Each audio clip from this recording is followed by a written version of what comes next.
सभी भाई बहनों को जय यीशु। आगमन काल, मेल मिलाप की मांग। आगमन काल में हम सब प्रभु के पास जाते हैं और प्रभु हमसे एक मांग करता है, और वो मांग क्या है? मेल मिलाप करना। reconcile with God, with oneself, with other people. So this is a time for reconciliation. आओ हम मेल मिलाप करें। यशायाह का ग्रंथ अध्याय 9 पद संख्या 5 और 6 में हम पढ़ते हैं, ये इसलिए हुआ कि हमारे लिए एक बालक उत्पन्न हुआ, हमको एक पुत्र मिला, उनके कंधों पर राज्याधिकार रखा गया है। उसका नाम होगा अपूर्व परामर्शदाता, शक्तिशाली ईश्वर, शाश्वत पिता, शांति का राजा। वे दाऊद के सिंहासन पर विराजमान होकर सदा के लिए शांति, न्याय और धार्मिकता का साम्राज्य स्थापित करेगा। विश्व मंडल के प्रभु का प्रेम ये कार्य संपन्न करेगा। तो प्रभु यीशु इस संसार में मेल मिलाप के राज्य को स्थापित करने के लिए आए। कितना आनंद, कितनी शांति और कितने सुकून का संदेश है कि प्रभु यीशु इस संसार में पिता ईश्वर के साथ मेल मिलाप करने के लिए आए। और यहाँ पे लिखा है, वे शांति, न्याय और धार्मिकता का साम्राज्य स्थापित करेगा, जहाँ पे हर हृदय शांति का अनुभव करेगा, जहाँ हर जन न्याय को प्राप्त करेगा, जहाँ हर जन धार्मिकता की खोज करेगा। हम वचन पढ़ेंगे। रोमियो के नाम संत पौलुस का पत्र अध्याय 5 पद संख्या 2 में लिखा है, मसीह ने हमारे लिए अनुग्रह का द्वार खोला। कैसे खोला? पिता से मेल करवाकर। कैसे खोला? पाप की जंजीरों से मुक्त करके। रोमियो के नाम संत पौलुस का पत्र अध्याय 5 पद संख्या 1 में लिखा, ईश्वर ने हमारे विश्वास के कारण हमें धार्मिक माना, हम अपने प्रभु ईसा मसीह द्वारा ईश्वर से मेल बनाए रखें। तो ये है आगमन काल का मुख्य संदेश। पिता ईश्वर चाहता है कि हम सब मेल मिलाप करें, अपने को माफ करें और दूसरों को माफ करें। प्रभु यीशु ने हमारे लिए स्वर्ग का द्वार खोला, और उसके साथ साथ हम पढ़ते हैं, हमें ईश्वर की महिमा के भागी बनने की आशा दी। तो ये आगमन काल हमें याद दिलाता है कि ईश्वर हमें प्यार करता है, इसलिए उसने अपने पुत्र यीशु को इस संसार में भेजा कि वे हमारा मेल पिता से करवाए और स्वर्ग का द्वार खोलकर हमें उसकी महिमा के भागी बनाए। यीशु मसीह हमारे लिए मेल मिलाप का कारण बना। अभी कैसे बना हम देखेंगे। रोमियो के नाम संत पौलुस का पत्र अध्याय 5 पद संख्या 12 और 17 से 19 तक हम देखेंगे किस तरह से प्रभु ने हमारे लिए मेल मिलाप का कारण बना। एक ही मनुष्य द्वारा संसार में पाप का प्रवेश हुआ और पाप द्वारा मृत्यु का। इस प्रकार मृत्यु सब मनुष्यों में फैल गई, क्योंकि सब पापी हैं। संसार पाप में डूब गया, और वो पाप जो आदम और हेवा ने किया। इस तरह मनुष्य मृत्यु की छाया में लेट गया। वचन कहता है, ये सच है कि मृत्यु का राज्य एक मनुष्य के अपराध के फलस्वरूप एक ही के द्वारा प्रारंभ हुआ, किंतु जिन्हें ईश्वर की कृपा द्वारा पाप मुक्ति का वरदान प्रचुर मात्रा में मिलेगा, वे एक ही मनुष्य ईसा मसीह के द्वारा जीवन का राज्य प्राप्त करेंगे। इस प्रकार हम देखते हैं कि जिस तरह एक ही मनुष्य के अपराध के फलस्वरूप सबों को दंड आज्ञा मिली, उसी तरह एक ही मनुष्य के प्रायश्चित के फलस्वरूप सबों को पाप मुक्ति और जीवन मिला। जिस तरह एक ही मनुष्य के आज्ञा भंग के कारण सब पापी ठहराए गए, उसी तरह एक ही मनुष्य के आज्ञा पालन के कारण सब पाप मुक्त ठहराए जाएंगे। तो ये है मूल मुख्य संदेश आगमन काल में। पाप धरती पर आया और पिता ईश्वर ने पुत्र को भेजा ताकि वे सब पाप मिटाकर हमें मुक्त कर सके और हम आजाद होकर उसकी महिमा के भागी बन सकें। तो आज हम थोड़ा सा मनन चिंतन करें, थोड़ा सोच विचार करें कि प्रभु मेरे लिए आ गया है, प्रभु ने मुझे मुक्त कर दिया है। अगर अभी भी मैं उस बंधन में हूं तो उस बंधन से छुटकारा पाने के लिए प्रभु आज याद दिलाता है, आज हमसे मांग करता है, मेरे पास आओ और मेल मिलाप की माला पहन लो। और मेल मिलाप की माला को पहनकर इस संसार में सबके लिए आनंद का संदेश बन जाओ। तो हम आनंद का संदेश बने। उत्पत्ति का ग्रंथ अध्याय 3 में हमें वचन याद दिलाता है कि किस तरह वाटिका यानी बाग बगीचे में पिता ईश्वर ने मनुष्य को आजादी दी और उस आजादी से वे उस वाटिका में घूमते थे, मनोरंजन करते थे। और शाम को पिता ईश्वर टहल कर उनके पास आते थे। आदम और हवा उस पिता की संगति का लाभ उठाते थे। वे पिता की इंतजार करते थे, उसकी आवाज आते ही वे भाग उठते थे। किंतु किस तरह वो पिता से दूर हो गए। वे वाटिका का मनोरंजन खो बैठे, वे पिता ईश्वर की हाजिरी का अनुभव खो बैठे। वचन कहते हैं कि जब आदम और हवा ने उस फल को खा लिया जो उन्हें मना किया था, कहते हैं उनकी आंखें खुल गईं और उन्हें पता चला कि वे नंगे हैं। इसलिए उन्होंने अंजीर के पत्ते जोड़ जोड़ कर अपने लिए लंगोट बना लिए। जब दिन की हवा चलने लगी तो पुरुष और उसकी पत्नी को वाटिका में टहलते हुए प्रभु की आवाज सुनाई पड़ी और वे वाटिका के वृक्षों में प्रभु ईश्वर से छिप गए, प्रभु से दूर हो गए। वे प्रभु के सामने नहीं आना चाहते थे। प्रभु ने आदम से पुकार कर कहा, तुम कहाँ हो?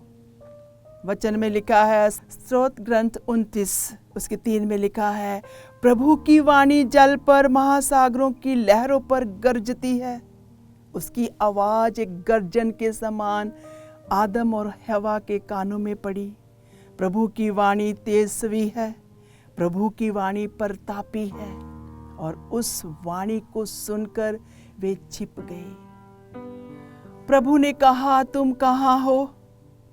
उसने उत्तर दिया, मैं बगीचे में तेरी आवाज सुनकर डर गया, क्योंकि मैं नंगा हूं और मैं छिप गया। किंतु आदम को ये नहीं पता था कि हम पिता से छिप नहीं सकते हैं। प्रभु ने कहा, किसने तुम्हें बताया है कि तुम नंगे हो? क्या तुमने उस वृक्ष का फल खाया जिसको खाने से मैंने तुम्हें मना किया था?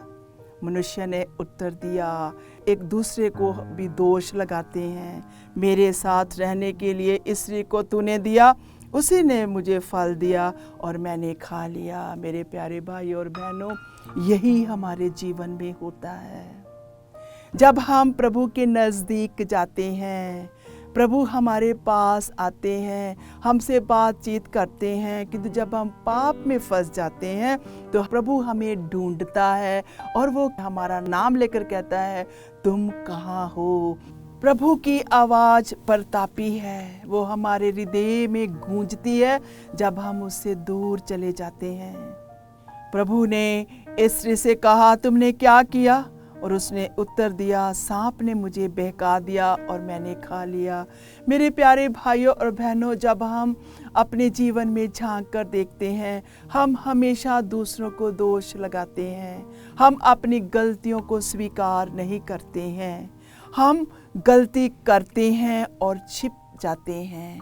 फिर पिता ईश्वर मुक्ति विधान का वादा करता है, कहता है मैं तेरे और स्त्री के बीच तेरे वंश और उसके वंश में शत्रुता उत्पन्न करूंगा। वह तेरा सिर कुचल देगा और तू उसकी एड़ी काटेगा। फिर भी हम देखते हैं जब हम पाप करते हैं, फिर भी प्रभु हमें प्यार करता है।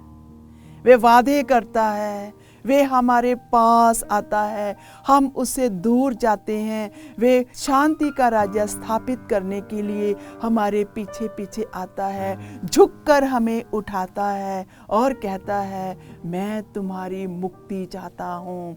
एजेकियल का ग्रंथ अध्याय 33 पद संख्या 10 और 11 में हम पढ़ते हैं, प्रभु कहता है, मानव पुत्र, इस्राएल के घराने से तुम ये कहो, तुम लोगों ने कहा है हम अपने अपराधों और पापों के बोझ से दब गए हैं और हम उनके कारण नष्ट हो रहे हैं, तो हम कैसे जीवित रह सकते हैं। उनसे कहो, प्रभु ईश्वर ये कहता है, अपने अस्तित्व की शपथ, मुझे दुष्ट की मृत्यु से प्रसन्नता नहीं होती, बल्कि इससे होती है कि दुष्ट अपना कुमार्ग छोड़ दे और जीवित रहे। अपना दुराचरण छोड़ दो, क्योंकि इस्राएल के घराने तुम क्यों मर जाते हो। तो आगमन काल में प्रभु हमें याद दिलाना चाहते हैं, कहते हैं कि पिता ईश्वर खुश नहीं होता है जब हम पाप में फंसे रहते हैं, किंतु वे तब प्रसन्न होता है जब हम अपने कुमार्ग यानी दुष्ट कामों को छोड़कर प्रभु के पास जाते हैं, तब हम जीवित हो जाते हैं। इसलिए प्रभु कहता है अपने दुराचरण को छोड़ दो, क्योंकि इस्राएल के घराने तुम क्यों मर जाते हो। तो जब हम पाप करते हैं हम मर जाते हैं, हम प्रभु से दूर हो जाते हैं और प्रभु हमारे पास आता है, कहते हैं तुम कहाँ हो, और वो आदम और हवा छिप गए। स्तोत्र ग्रंथ 139 में हम पढ़ते हैं, हम प्रभु से छिप नहीं सकते हैं क्योंकि प्रभु ने हमें रचा है। प्रभु तूने मेरी थाह ली है, तू मुझे जानता है। लेखक कहता है प्रभु तूने मेरी थाह ली है। इसी तरह प्रभु आदम और हवा के पास जाते हैं और उनकी थाह लेते हैं। मैं चाहे लेटूं या बैठूं तू जानता है, तू दूर रहते हुए भी मेरे विचार भांप लेता है।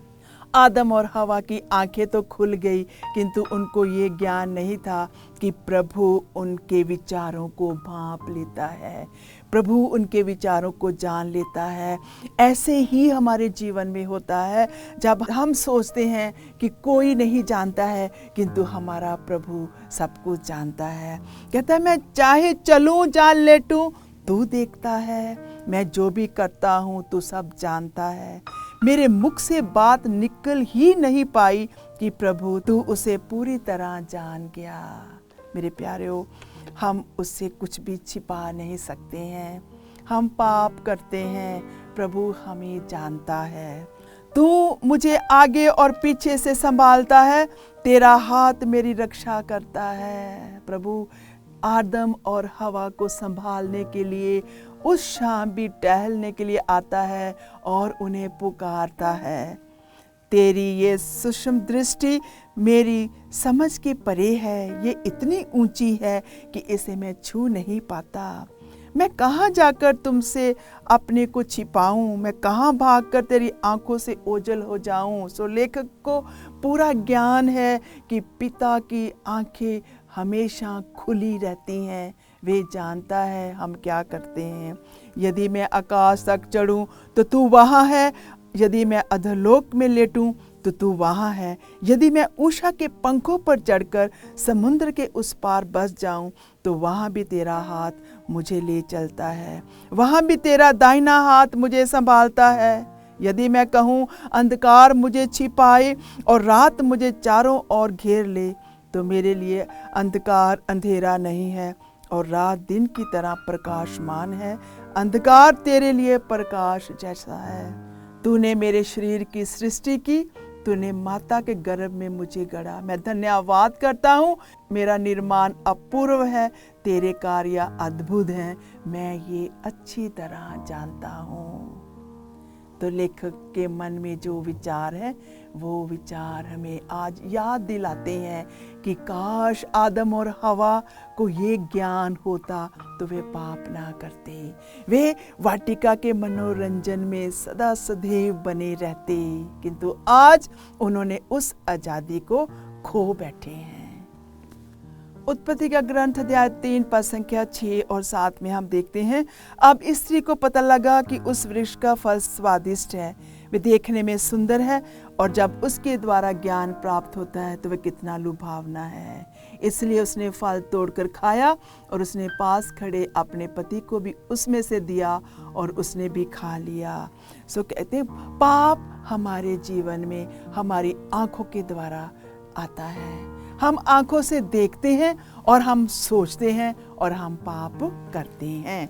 सन्मति का सुसमाचार अध्याय 5 पद संख्या 27 से हम पढ़ते हैं। वचन कहता है, तुम लोगों ने सुना है कि कहा गया था व्यभिचार मत करो, परंतु मैं तुमसे कहता हूँ जो बुरी इच्छा से किसी स्त्री पर दृष्टि डालता है वह अपने मन में उसके साथ व्यभिचार कर चुका है। यदि तुम्हारी दाहिनी आंख तुम्हारे लिए पाप का कारण बनती है तो उसे निकाल कर फेंक दो। अच्छा यही है कि तुम्हारे अंगों में से एक नष्ट हो जाए, किंतु तुम्हारा सारा शरीर नरक में ना डाला जाए। यदि तुम्हारा दाहिना हाथ तुम्हारे लिए पाप का कारण बनता है तो उसे काट कर फेंक दो। अच्छा यही है कि तुम्हारे अंगों में से एक नष्ट हो जाए, किंतु तुम्हारा सारा शरीर नरक में ना जाए। तो ये वचन हमें दिखता है कि हम अपनी आंखों के साथ क्या करते हैं, पाप करते हैं। अभी प्रभु कहता है कि अपनी आंख निकाल दो और फेंक दो, नहीं, प्रभु कहता है कि कंट्रोल करना है, हमें अपने को अनुशासित बनाना है। हमारी आंखों से जो पाप होता है उस पाप के लिए हमें पश्चाताप करके पिता से मेल मिलाप करना है। सन्मति का सुसमाचार अध्याय 4 पद संख्या 6 में लिखा है, यदि आप ईश्वर के पुत्र हैं तो नीचे कूद जाइए, क्योंकि लिखा है तुम्हारे विषय में अपने दूतों को आदेश देगा, वे तुम्हें अपने हाथों पर संभाल लेंगे, कहीं तुम्हारे पैरों को पत्थर से चोट ना लगे। खुद को मनाने के लिए जो शैतान है वो हमारे जीवन में आता है और हमें प्रलोभन में डालता है। वचन कहता है कि शैतान हमें मनाने की कोशिश करता है, किंतु वो हमें गिरा नहीं सकता है। अगर हम विश्वासी हैं, मजबूत हैं, तो हमें गिरना नहीं है, हमें उसका सामना करना है। उत्पत्ति का ग्रंथ अध्याय 3 पद संख्या 12 में हम देखते हैं वो बहाने बनाते हैं, वो बहाने बनाकर अपने आप को बचाना चाहते हैं और दूसरों पर दोष लगाना चाहते हैं। मनुष्य ने उत्तर दिया, मेरे साथ रहने के लिए जिस स्त्री को तूने दिया है उसी ने मुझे फल खाने के लिए दिया है। तो मेरे प्यारियों, हम भी अपने जीवन में क्या करते हैं, बहाने बनाते हैं। हम मेल मिलाप नहीं करना चाहते हैं, हम बहाने ये बनाते हैं उसका दोष है वही माफ करेगा, उसका पाप है वही उस पाप को क्षमा करेगा, तभी ही मैं उसके साथ बातचीत करूंगा। तो हम प्रभु से दूर रहते हैं। प्रभु हमें पुकारता है किंतु हम छिपे रहते हैं। तो मेल मिलाप का समय है, आओ हम बहानाबाजी से दूर रहें, आओ हम गुस्से से दूर रहें, आओ हम प्रभु के प्यार को देखें कि जब हम पाप करते हैं फिर भी वो हमारे पास आता है और हमें बचाने की कोशिश करता है। इफिसियों के नाम संत पौलुस का पत्र अध्याय 1 पद संख्या 3 से 5 में हम सुनते हैं प्रभु क्या कहते हैं, सभी मनुष्यों के लिए ईश्वर की कृपा अपार है। धन्य है हमारे प्रभु ईसा मसीह का ईश्वर और पिता, उसने मसीह द्वारा हम लोगों को स्वर्ग के हर प्रकार के आध्यात्मिक वरदान प्रदान किए हैं। उसने संसार की सृष्टि से पहले मसीह को हमें चुना, जिससे हम मसीह से संयुक्त होकर उसकी दृष्टि में पवित्र तथा निष्कलंक बने। उसने प्रेम से प्रेरित होकर आदि में ही निर्धारित किया कि हम ईसा मसीह द्वारा उसके दत्तक पुत्र बनेंगे। तो आज हमें क्या करना है? पिता ईश्वर के लिए धन्यवाद देना है, क्योंकि उसने अपने पुत्र यीशु को चुना और ताकि वह हमें आध्यात्मिक वरदानों से भर दे। और आध्यात्मिक वरदान आज क्या है? हम प्रभु के पास रहें, हम पाप में फंसकर प्रभु से दूर ना चले जाएं। आध्यात्मिक वरदान क्या है? हम प्रभु के साथ जुड़े रहें। आध्यात्मिक वरदान क्या है? उसने हमारे पाप से हमें मुक्त करके हमें पिता से मिलाया। उसने स्वर्ग के द्वार को खोल दिया। उसने स्वर्ग से आकर धरती पर शांति का राज्य स्थापित किया। कहते हैं सृष्टि से पहले ही मसीह को पिता ने चुन लिया, क्योंकि पिता को मालूम था आगे क्या होने वाला है, और हम उससे संयुक्त होकर पवित्र और निष्कलंक होकर अपना जीवन जिए। तो मेरे प्यारेओ, इस आगमन काल में हमें क्या करना है? बस यही करना है जो मैंने वचन दिए हैं। उन वचनों के अनुसार हम चलते रहेंगे और हम मेल मिलाप में आगे बढ़ते रहेंगे। हम वाटिका बाग का मनोरंजन जो हम आदम के द्वारा खो बैठे हैं, उस वाटिका का मनोरंजन पाने के लिए हम यीशु के पद चिन्हों पर चलते हुए आगे बढ़ते जाएं। आओ हम प्रार्थना करें। हे पिता ईश्वर, आज के इन वचनों के लिए हम तेरा धन्यवाद करते हैं।